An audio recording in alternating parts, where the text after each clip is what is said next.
로마서 3장 21절에서 31절까지의 말씀을 제가 받들어 봉독하겠습니다. 말씀을 봉독할 때 하나님께서 계시 은혜 주시기를 원합니다. 이제는 율법 외에 하나님의 한 의가 나타났으니 율법과 선지자들에게 증거를 받은 것이라. 곧 예수 그리스도를 믿음으로 말미암아 모든 믿는 자에게 미치는 하나님의 의인이 차별이 없느니라. 모든 사람이 죄를 범하였음에 하나님의 영광에 이르지 못하더니 그리스도 예수 안에 있는 속량으로 말미암아 하나님의 은혜로 값없이 의롭다 하심을 얻은 자 되었느니라.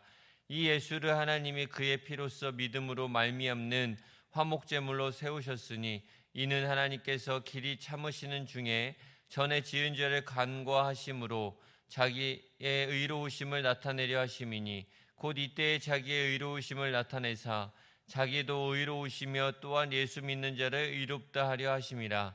그런즉 자랑할 때가 어디냐? 있을 수가 없느니라. 무슨 법으로냐? 행위로냐? 아니라 오직 믿음의 법으로니라. 그러므로 사람이 의롭다 하심을 얻는 것은 율법의 행위에 있지 않고 믿음으로 되는 줄 우리가 인정하노라. 하나님은 다만 유대인의 하나님이시냐? 또한 이방인의 하나님은 아니시냐? 진실로 이방인의 하나님도 되시느니라. 할례자도 믿음으로 말미암아 또한 무할례자도 믿음으로 말미암아 의롭다 하실 하나님은 한 분이시니라. 그런즉 우리가 믿음으로 말미암아 율법을 파기하느냐? 그럴 수 없느니라. 도리어 율법을 굳게 세우느니라. 아멘. 이 말씀은 살아계신 하나님의 말씀입니다. 하나님께 감사드립니다. 아멘. 오늘 본문은 이신득이의 원리와 진리가 구체적으로 어떻게 믿는 자들에게 구원을 가져다 주는지 말씀하고 있습니다. 바울은 먼저 율법 외에 인간에게 의롭다 하심을 주기 위한 새로운 의의 근거가 나타났으며 또한 그러한 하나님의 의는 갑자기 생긴 것이 아니라 이미 구약에 의해 예고된 역사적 정통성을 말씀하죠. 그리고 그러한 하나님의 의를 얻는 이신득이의 법은 만인에게 동일하다는 것을 말씀하고 있죠. 또한 이어 이신득이의 원리가 생겨나야만 했던 필연적 이유로서, 즉 모든 인간의 죄성, 그리고 이신득이의 원리가 성립되기 위한 전제 조건으로서의 예수 그리스도의 구속 사역에 대해 말씀하고 있습니다. 이신득이의 핵심은 다음과 같아요. 첫째, 사람이 의롭다함을 얻는 것은 예수 그리스도의 구속 사역과 그에 대한 믿음으로만 되는 것이므로 인간의 편에서는 자랑할 것이 전혀 없습니다. 둘째, 믿음으로 말미암아 의롭게 되는 것은 유대인이나 이방인이나 곧 만인에게 차별 없이 적용되는 보편적인 은혜라는 것이죠. 셋째, 믿음을 통해 주어지는 하나님의 의는 율법의 행위와 관계없이 주어지지만 그것으로 율법이 폐해지는 것이 아니라 오히려 견고해진다는 것입니다. 오늘 말씀을 통해 우리에게 주시는 하나님의 메시지는 무엇일까요? 첫째, 그리스도인은 하나님의 영광을 위하여서 살아야 합니다. 23절에서 사도 바울은 인간의 실상과 관련한 아주 중요한 사실 두 가지를 말씀하고 있어요. 첫째는 모든 사람이 죄를 범죄했습니다. 둘째는 하나님의 영광에 이르지 못했습니다. 여기서 우리가 주목해야 할 사실은 후자예요. 하나님의 영광에 이르지 못한다라는 거죠. 이 말씀은 무슨 말씀입니까? 모든 인간은 하나님의 영광에 도달해야 할 의무가 있음을 전제로 하는 말씀이에요. 모든 인간은 하나님의 영광에 도달해야 할 의무가 있고 하나님의 영광의 삶을 살아야 하고 그것이 목적이 되어야 된다라는 거죠. 그것이 진정한 인간됨이며 진정한 구원의 국면입니다. 이것은 단순히 사도 바울의 개인적인 생각이나 견해나 주장이 아니에요. 성경을 보십시오. 일일이 언급하기도 어려울 만큼 창세기에서부터 요한계시록에 이르기까지 하나님의 영광에 관한 말씀으로 가득 차 있죠. 이것은 인간과 하나님의 영광 사이에는 불가분의 관계가 있음을 여전히 보여주고 있습니다. 웨스트민스터 소요리 문답 1조 1항도 인간됨의 최고의 목적은 하나님을 영화롭게 하며 그를 영원히 즐거워하는 것이라고 분명히 가르치고 있어요. 그런데 이러해야 할 인간의 실상이 어떻다라는 거죠? 사도 바울이 본문에서 주장하는 바로는 모든 사람이 온통 죄를 범하고 있다라는 거예요. 하나님의 영광에 대한 인식은 고사하고 오히려 범죄로 가득 차 있다라는 것을 말씀하고 있습니다. 인간이 본래성을 버리고 비본래적인 대로 타락했음을 보여주는 대목이죠. 그런데 더 슬프고 절망스러운 것은 무엇입니까? 이 비극의 주인공이요 당사자인 인간은 이 비극을 알지 못한다라는 거예요. 사도 바울이 고발하고자 하는 것은 바로 이것이에요. 이제 자신의 실상을 바로 보고 하나님의 영광을 생각해야 한다라는 거죠. 인간 본래성을 회복해야 한다는 외침입니다. 성도 여러분, 이 말씀이 저와 여러분의 귀에 들려야 합니다. 바로 이것 때문에 사도 바울은 복음을 증거한 것입니다. 왜입니까?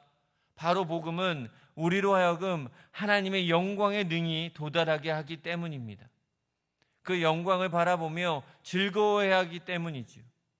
사나 죽으나 오직 하나님의 영광만을 위해 살게 하기 때문입니다. 이것이 바로 복음이 지닌 위대함이에요. 그러므로 사랑하는 성도 여러분, 죄악으로 관영한 이 세상에서 우리만이라도 복음을 받은 자답게 생각을 바꿉시다. 세상 사람들은 땅의 영광과 썩어질 것을 위해 살아가지만 우리는 영원한 하나님의 영광을 바라고 하나님께 그분의 영광이 돌아가도록 성도답게 그리스도인답게 합당하게 살아갑시다. 그러한 저와 여러분 되시기를 주님의 이름으로 축복합니다. 둘째, 그리스도인은 자신의 자랑을 앞세우지 않습니다. 27절 시작에서 사도 바울은 그런즉 자랑할 때가 어디냐라고 반문합니다. 그러면서 뭐라고 얘기하죠? 있을 수가 없느니라. 강하게 부정하고 있죠. 그렇습니다.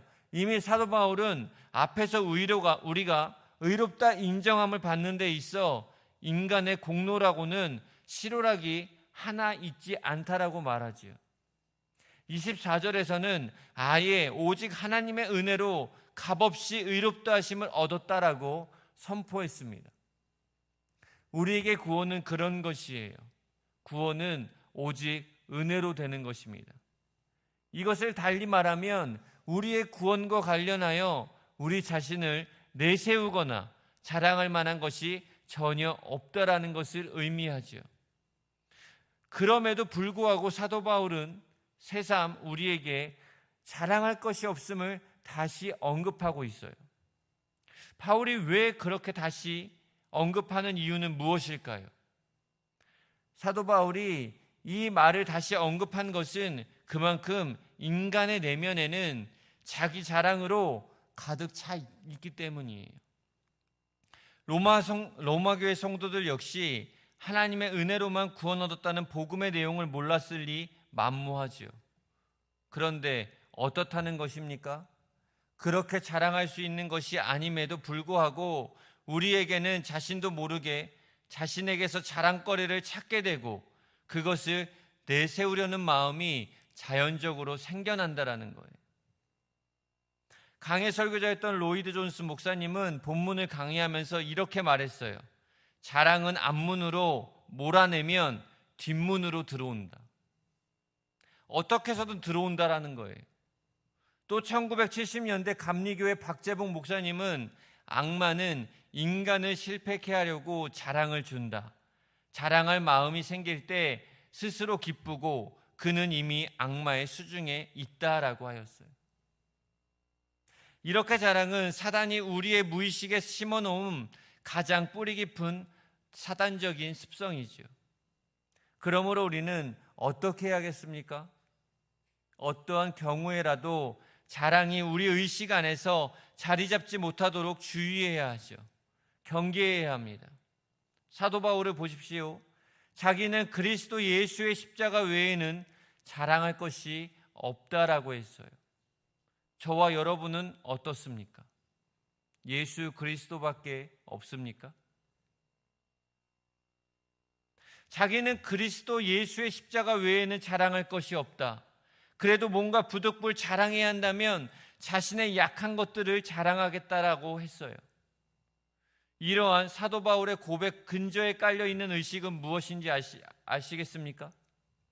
어떤 경우에서든지 자신을 자랑할 수 없다라는 거예요. 우리의 의식은 바로 이러한 의식으로 가득 채워져 있어야 합니다. 그때서야 비로소 우리의 성품까지도 사단에게 완전히 해방되어 변할 수 있다라는 거예요. 그렇게 단언할 수 있는 저와 여러분 되시기를 간절히 소망합니다. 셋째, 그리스도인의 구원은 행위가 아니라 믿음입니다. 여러분 다 알고 계시죠? 당연한 거예요. 그런데 27절 하반절과 28절에서 가장 중요한 단어가 무엇이냐? 믿음이죠. 얼마나 중요한지 앞에 뭐라고 되어 있죠? 오직 믿음. 오직이라는 말을 달고 있어요. 바로 여기에는 종교개혁의 가치가 나와 있죠. 하지만 실제 헬라어의 원어 성경에는 이 오직이라는 말이 없어요. 그런데도 이러한 번역을 취한 것은 종교개혁을 일으킨 루터의 뜻이 담겨 있습니다. 루터가 이런 번역을 취한 것은 이렇게 번역을 하는 것이 사도 바울이 말하고자 하는 의도를 더욱더 잘 살리기 때문이죠. 그래서 우리 한글 개혁 개정 성경에도 이와 같은 견해를 취해 동일하게 번역한 것입니다. 그런데 여기에 아주 중요한 사실이 있어요. 이렇게 믿음을 강조하다 보니 무의식 중에 믿음이 또 하나의 행위, 내가 한다라는 것, 행동으로 간주된다라는 사실이에요. 사실 우리가 밖에 나가 복음을 전할 때 어떻게 하죠? 예수님을 믿기만 하면 구원을 얻는다라고 말하죠. 그러다 보니 믿는 사람은 내가 믿었기 때문에 구원받은 것으로 생각합니다. 믿는 사람은 자신의 믿음 때문에 구원을 받았고 믿지 않는 사람은 믿지 않았기 때문에 구원을 얻지 못했다라는 것이지요. 물론 그 논리가 틀렸다라고 말할 수는 없어요. 하지만 그것은 우리가 믿지 않는 이들의 결단을 끌어내기 위해서 하는 말이죠. 실제적인 뜻은 무엇이죠? 본문에서 사도 바울은 잘 말해주고 있어요. 사도 바울은 믿음을 지금 어떤 의미로 사용하고 있습니까? 행위 혹은 율법의 행위와는 반대되는, 정반대되는 개념으로 사용하고 있어요. 같은 단어라도 어떤 흐름에서 어떻게 사용되고 있는가를 보는 것이 대단히 중요해요. 바로 그런 의미에서 본문에서 강조하는 믿음은 행위와는 철저히 대조되는, 반대되는 의미로 볼 수 있어요. 그런데 이러한 흐름을 무시한 채 믿음만을 강조하다가는 사도 바울이 말하고자 하는 행위의 반대 개념으로서의 믿음의 의미는 퇴색됩니다. 오히려 믿음이 또 하나의 행위로서 부각될 수 있는 오류를 낳게 되는 것이죠. 바로 이러한 오류를 막기 위해 사도 바울은 사실상 자신이 할 수 있는 모든 노력을 다 기울이고 있어요. 그것이 무엇입니까? 바로 오직 믿음이라 말하지 않고 뭐라고 얘기했죠? 오직 믿음의 법이라고 말하고 있다라는 사실이에요. 오직 믿음의 법입니다. 믿음의 법이란 믿음의 원리를 말해주고 있는 거예요. 이 미세한 차이가 무엇이냐면 믿음의 인간의 공로나 행위에 속한 것이 아님을 말씀하기 위함입니다. 생각해 보십시오. 만일 어떤 사람이 자신의 행위를 통해 위대한 일을 해냈다면 위대한 것은 누구죠? 그 사람입니다. 그런데 만일 그 사람이 어떤 원리나 시스템의 작동에 의해서 일을 했다라면 위대한 것은 누굽니까? 그 인간이 아니에요. 그 원리와 시스템이죠. 즉 그 원리와 시스템을 만들고 작동시킨 인물입니다.